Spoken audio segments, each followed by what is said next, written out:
Sapilong, Love Connect. On You Before Noon, led by Love.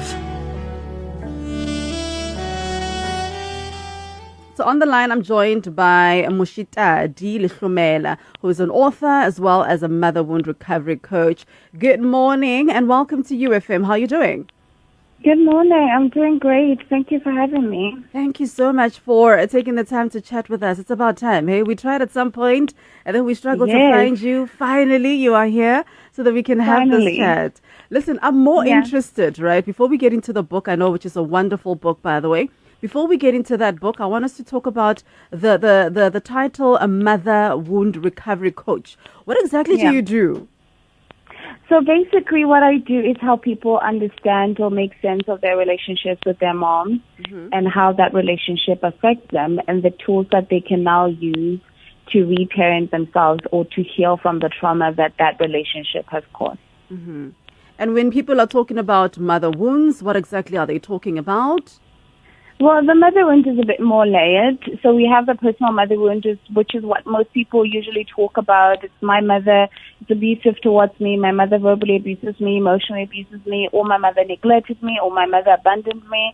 So this is personal to them, and this is the personal mother wound. And then we have the cultural mother wound. And this oftentimes comes because women are really an oppressed class. We have patriarchy, we have misogyny, we have all these things that seek to oppress women, and mothers tend to internalize that and pass that on to their children. And we hear this in things like, oh, who's going to marry you if you don't know how to do 1, 2, 3? You won't be able to keep a man if you do 1, 2, 3. And this seems to be very societal and in the way that women are groomed, and that is the cultural mother wound because it's inspired by culture or it's informed by culture. And then we have the biological mother wound. Now, with more research being done on epigenetics, we are beginning to understand that if a mother is traumatized and she does not get help for that trauma, that it can be passed down biologically to her children. So those are the 3 layers of the mother wound. But what often people see is their personal mother wound, how that relationship makes them feel, or the lack of that relationship. Yeah. And now to the book, right? So the book is called The Girl Who Survived Her Mother. What was the inspiration behind that? Was it more of a personal, journey that you went through, or was it something that you picked up maybe around you? I mean, it's my story, but because I'm also a mother wound recovery coach, it was also very important that I write that book, that I write my story as a way to also offer those who are suffering or those who still don't know what is happening in their relationship with their moms a bit of, so they don't feel alone, right? But it's my personal story. It's a memoir. It's about my relationship with my mom, but I go a little bit deeper. I speak about the intergenerational form of that trauma, speaking about her mother as well, and then her mother-in-law who played the role of a mother because she became a wife much younger, and how those relationships affected her and how it eventually started to affect me, the way that those relationships traumatized her. Yeah. I mean, our relationships with our parents is an evolving one, right? It's a very complex one, quite dynamic as well. But what are the signs that maybe, this is not an ordinary kind of relationship? Maybe we have crossed that boundary and we've now, stepped into a more toxic relation with each other. Maybe you can, just break that down for us, maybe in terms of the telltale signs on, what to look out for.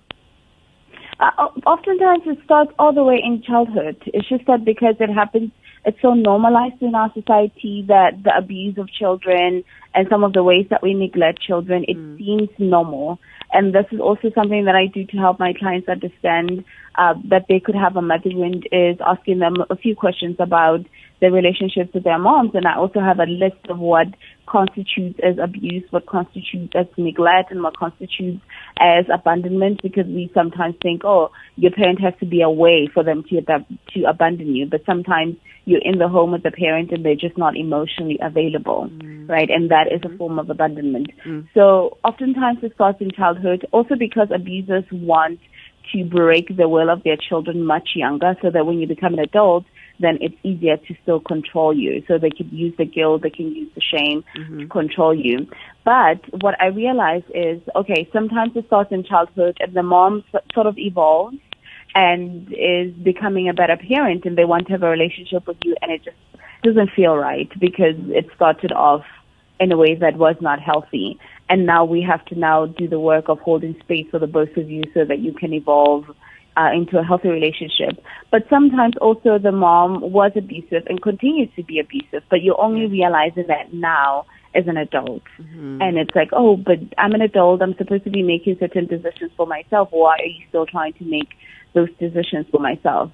And what I've also noticed is there's a lot of guilt that happens there that mothers use by manipulating, playing the victim. I did so much for you. I carried you for 9 months. And all these things that they use as a form of manipulation that gets their children to do as they please or to keep the power in that relationship. And that's where most people find themselves in. Hardly do I find a relationship that started off great and then it evolved into toxicity. Hardly. So it often was just abusive from the beginning, but it was not recognized as abuse. And it's just escalating as you get older. So I've now recognized that I do have a toxic relationship with my mother. How do I go about healing? So the first thing, I ask the questions, are you still in relationship with your mom, right? How, like, what is the interaction like? Do you live with her?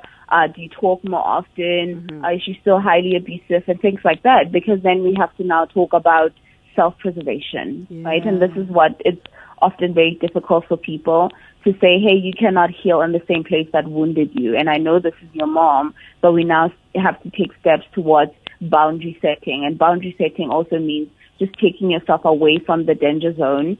If you're living with your mom, what are the things that we can put in place that you are somewhere else, that you are not constantly taking the beating of this abuse?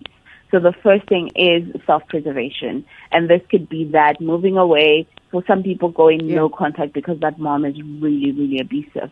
And then for other people, it's just now setting boundaries. Hey, I'm not going to be able to do that. If you talk to me that way, I'm not going to engage. And just setting those boundaries to start to protect yourself. And once you are done with that, then we can get into the work of processing the emotions that come with that relationship. And in that way, dealing with the coping mechanisms that you might have as a result of that relationship, the belief systems that you have now about yourself and the world that you got as a result of that relationship, and all the habits that you now have, and maybe even the mental illnesses that may come from that relationship. But you have to first get yourself to safety. So self-preservation becomes that first step. Yeah. I mean, I remember at one of the talks that I was having, and we were talking about, the lies that we are told as young people, right? And we tend to believe those lies. So it's very difficult for you to shake it off the older you get, right? So how do we then redefine ourselves? Because we've been, we've been taught that we are a certain way, we're not good enough, and especially by somebody who we expected to nurture us and to bring out the best, out of us. So how do we then redefine ourselves? How do we step away from that and say, listen, okay, fine, there's this distance, but then with the distance, what am I going to do to make sure that I get myself to the point of recovery? Yeah, absolutely. And you're right in the sense that the distance, while it's good, it does not do the healing. Yeah. But you still have to do the work. Yeah. And the other thing that you can now begin to do is to decenter the mother. And what I mean by decenter the mother is we hold our mothers to such a high standard of, oh, this is the only person that could love me unconditionally. And this is the belief system that society also perpetuates. So you genuinely believe that you will not get love anywhere else. Or that mother knows best. So you genuinely believe that the things that your mother has said about yourself must be true because mothers know their children. Mothers are supposed to love unconditionally. If they don't love you, there's something wrong with you. So now becomes the work of like decentering the mother, those narratives, and changing the perspective that you have in regards to who the mother is and reducing her to just being human because she's literally just a human being. And then we can begin to do the work of conscious grief. And what I mean by conscious grief is we now have to come to terms with just how harmed we are, right? And we are going to focus on 4 emotions, and this is shame. And we're going to say, I'm going to hold space for my inner child's shame. And I'm going to allow myself to feel that because it's only through feeling and moving past through that, through feeling our emotions and processing them, that we get to go to the other side. And when we are saying we are processing the shame, then we are saying all the ways that you were made to feel like you are not enough, or you were a burden. And we get to sit with that pain of our inner child and grieve on her behalf and process those emotions, because they did not have capacity, they did not have the tools. Now we do have those tools.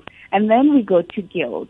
What are the ways that we were told that we are responsible for other people's behaviors, right? Or we were responsible for other people's happiness, in the way that I was supposed to make my mother happy by doing a certain course and now having to marry a certain person. What are these ways that I was told that I'm responsible for how the world turns out for them? Yeah. And then having to process that again for your inner child. So this part becomes about truly feeling those emotions. And this is one of the hardest things that people often are avoidant of. And this is also what fuels addiction and numbing habits, because people just don't want to feel that. But it's in feeling those emotions for our inner child and beginning to process them that we get to go on the other side. Oh my goodness, I think she should come back again. I think she should come back again. Anyway, but that was the end of our conversation with Moshitadi.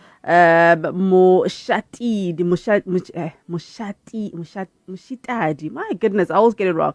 Moshitadi Lehlomela. That about concludes our conversation. Let's get into the music.